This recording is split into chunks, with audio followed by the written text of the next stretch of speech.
Hey folks, this is the Maine Prepper. Today we're going to look at the final piece of gear that's going to go on my chest rig, at least for the series of these videos, and that is my Blackhawk CQC right-hand draw holster as well as the Serpa mount attachment. Now this came, the Blackhawk, in, it was a black, and you can see the black on the inside. I didn't put a lot of spray paint on the inside because that's just going to rub off on the pistol. But I painted this with a Krylon, pretty heavy duty, and what I do when I'm going to paint it is I heat this up. I hang it on a coat hanger in front of the oven door, not inside the oven, but on the front, so that the heat will get the plastic up to about 130 degrees or so. And then I take it outside and I quickly spray it very lightly, several coats with enamel, and then I take it back in and I let it bake the same way for several hours in front of the oven. And this should hold it on a lot better. It's because they don't make this holster in tan or coyote or anything but black. It's for my Springfield XD40, and I was hoping they would make it the same color as this mount. This is the CQC Serpa mount, and it's designed to hook onto your Molly rig. And this is going to go right in the center of my chest. And it will be a horizontal draw, and once I have the chest rig together, I'll show you more about it. There are some detractors about this holster that some people don't like. They don't like that you're drawing and it's up so close and high on your chest. But I'd like to point out that, yes, that's true, but you're also doing the same thing when you draw from your leg holster. And the key component in any holster safety is, first of all, is the holster going to hold the weapon without it falling out? And yes, this does. This has a locking in it. These are designed only for, you can't just get one of these and stick any old pistol in there. You have to stick the pistol this is designed for.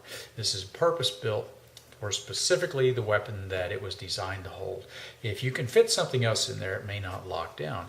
And you can see back here in the mouth of this that there is a retractor. Okay, and that means when you push in, this locks in, and your pistol, in theory, won't slide out. I've never had one slide out with this before. To draw, you simply put your finger here and you push down like so. Now what this does is that helps you. It should help you, and all you have to do is just hold it there for just a second to pull. You don't have to keep it pushed in all the way and scoop the pistol out. You just push here and pull back. And when you do, this is the problem some people have. They have their weapon hot and they pull back and they keep pushing down and get their finger in there. So all you want to do is push, and you want to have a pronounced push down, pull back, click, and then grab with your finger lifting off of the pistol and then slowly laying on it on the side, never on the trigger, once you come around on target. I'll show you more about that draw, but I can't do it here because I don't have a weapon in the barracks.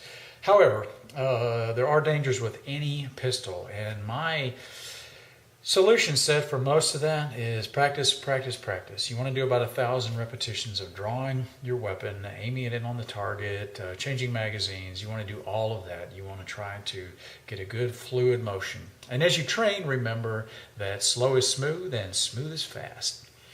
This mounts by 3 screws provided with the pistol, and I spray painted them too as well, and Phillips head screwdriver, and I put them down real tight. It comes with a little bit of a Loctite type of fabric seal anyway, so I screw this down good and tight. And there are several of these because you can mount different rotations. Many people will rotate it down. That works fine if you have it low down on your chest rig, but mine is going to be setting up high, so I want horizontal for a number of reasons. I just like the horizontal carry for chest rig. I horizontal carry on the chest rig not because it's a super high-speed cowboy quick draw position, but rather because it's out of the way. The pistol to me is a backup weapon. My primary is my rifle, and I don't want anything getting in the way of my rifle and me engaging targets with it, nor do I need something on my leg. Like I had a very nice, about $175 Safariland in Iraq. It was great. I took it to Afghanistan, first foot patrol that liked to rub a hole in my leg. So I quickly noted that the guys that had been there a while all had these, and that's exactly what I picked up, and it worked quite well. That being said, I fired a lot of rifle rounds in anger. I fired 0 pistol rounds in anger in both tours. So just a note. It is a good backup weapon. If you're a cop, law enforcement officer, or somebody else, concealed carry, understand, I got it. It's your primary weapon, and for good reason. But I see other people and they'll go out and they'll spend a fortune on a pistol, and they're not a cop, they don't have a concealed carry. They're thinking that because the pistol costs so much more than a rifle, it should be the primary. Well, no, that's wrong. That's like saying a bottle of wine is good because it's expensive. It was good for the guy that sold it to you, but you may not like the flavor.